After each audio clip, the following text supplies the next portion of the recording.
Assalamualaikum warahmatullahi wabarakatuh. Saya Salma Oktaviana. Saya Lailatul Misbah. Kami dari kelompok 5 akan mempresentasikan tentang analisa siklus buku besar pada PT Sahib Sejati. Sejarah PT Sahib Sejati. PT Sahib Sejati adalah salah satu perusahaan layanan konsultan dan inspeksi terkemuka di Indonesia yang berspesialisasi dalam pengujian non-destruktif, pengujian bahan konstruksi, dan jurusan lainnya pekerjaan inspeksi. PT Sahib Sejati didirikan pada tahun 1995 dan telah berkembang dalam proporsi dengan melakukan berbagai hal proyek di Indonesia. Personel kami yang terampil, berpengalaman, dan bersertifikat akan melayani Anda dengan solusi unik dan ekonomis. Divisi NDT organisasi kami telah mencapai sebagian besar pelosok Indonesia dan telah terlibat dalam berbagai layanan, mulai dari memeriksa dan menguji bahan, mengawasi layanan prosedur, untuk mengawasi prosedur yang digunakan dalam pabrik pipa, saluran pipa, struktur kelautan, kapal tekanan, boiler, tangki penyimpanan lepas pantai dan darat, pipa minyak dan gas, fabrikasi baja struktural, ereksi dan konstruksi. Perusahaan kami juga mampu menyediakan tenaga terampil dan teknis untuk proyek Anda, dan kami menjamin klien kami tentang integritas profesional mereka dan kinerja yang dapat diandalkan dan kompetensi. Apa yang dimaksud dengan siklus buku besar? Siklus buku besar dan pelaporan adalah kegiatan pengolahan data yang berkaitan dengan proses pemutakhiran atau updating rekening-rekening buku besar dan pembuatan laporan yang merupakan ikhtisar hasil operasi perusahaan. Siklus ini berinteraksi dengan siklus lain dan berbagai pihak, baik eksternal maupun internal. Tujuan siklus buku besar untuk mencatat transaksi akuntansi dengan tepat dan akurat, untuk memposting pada rekening yang tepat, untuk menjaga keseimbangan jumlah dalam sisi debit dan kredit, mengakomodai kebutuhan pembuatan jurnal penyesuaian, dan untuk menyediakan laporan keuangan yang tepat.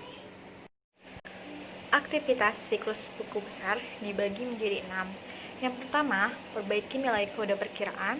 Yang kedua, penjurnalan. Yang ketiga, buku besar. Yang keempat, posting. Yang kelima, ayat jurnal penyesuaian. Dan yang terakhir adalah laporan. Perbaiki nilai kode perkiraan. Setiap perusahaan pasti memiliki kendala dalam pencatatan transaksi.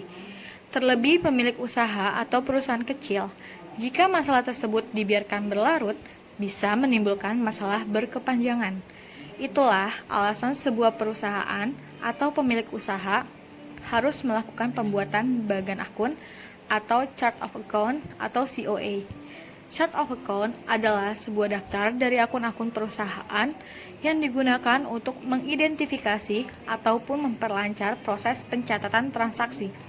Baik itu dengan adanya chart of account, sebuah perusahaan dapat mengatur atau mengubah sendiri alur dan tatanan bagan akuntingnya. Bagan akun selalu ditandai dengan simbol numerik sebagai penanda ada perbedaan di setiap jenisnya. Umumnya, chart of account terbuat untuk menampilkan laporan keuangan, mulai dari neraca hingga laporan laba rugi. Kemudian, bisa dilanjutkan dengan akun-akun lainnya, seperti modal atau ekuitas, biaya atau pengeluaran, dan kewajiban atau hutang, pemasukan maupun pengeluaran. Nantinya seluruh pencatatan transaksi tersebut akan direkap ke dalam jurnal umum. Penjurnalan. PT Sahib Sejati setiap minggunya melakukan anggaran untuk biaya operasional perusahaan. Setelah anggaran terrealisasi, bagian kasir melakukan pembayaran yang sudah dijadwalkan. Bagian kasir menyiapkan bukti transaksi ke bagian kas besar untuk diinput ke Zahir. Contoh transaksi, pada tanggal 2 Januari 2020, PT Sahib mengeluarkan cek mandiri senilai 95 juta rupiah untuk keperluan operasional. Berikut cara menginput atau menjurnal ke dalam Zahir. Pilih kas bank dan pilih kas keluar. Kemudian isi akun kas, dengan Bank Mandiri sesuai dengan cek yang dikeluarkan. Terus penerimanya yaitu kas besar. Isi cek nomor sesuai dengan nomor transaksi. Kemudian isi tanggal sesuai tanggal transaksi yang terjadi, yaitu pada tanggal 1 Januari 2020. Kemudian isi memonya kita isi SC Payment minggu ke-1 Januari 2020.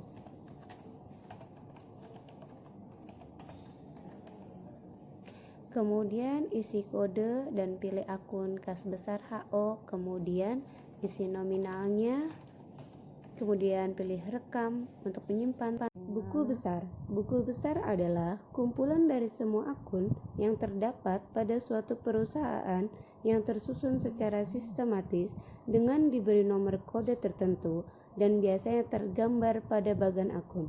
Untuk melihat buku besar pada Jahir adalah sebagai berikut.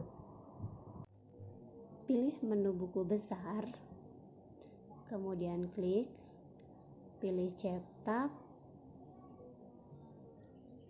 pilih tanggal, misalkan tanggal 1 Januari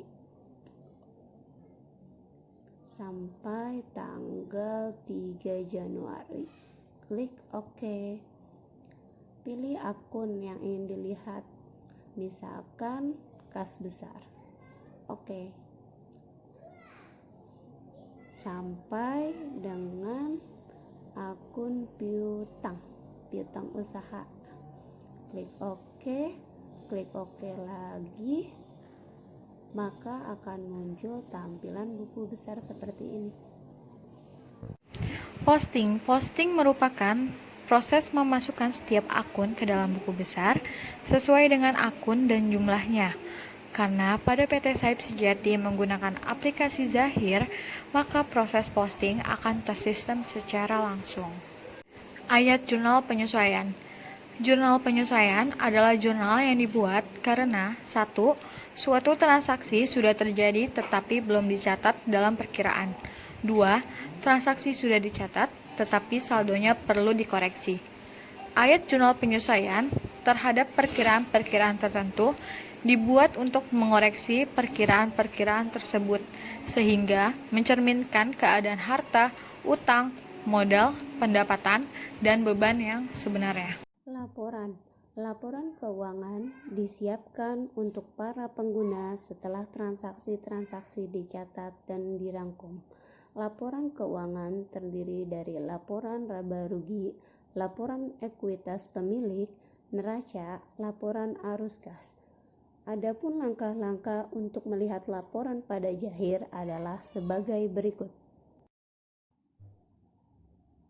Pilih menu laporan, kemudian laporan keuangan, pilih laporan yang ingin dicetak, misalkan laba rugi, pilih bulannya, kita pilih bulan Januari, kemudian klik OK, maka akan muncul laporan keuangan laba rugi pada bulan Januari seperti ini.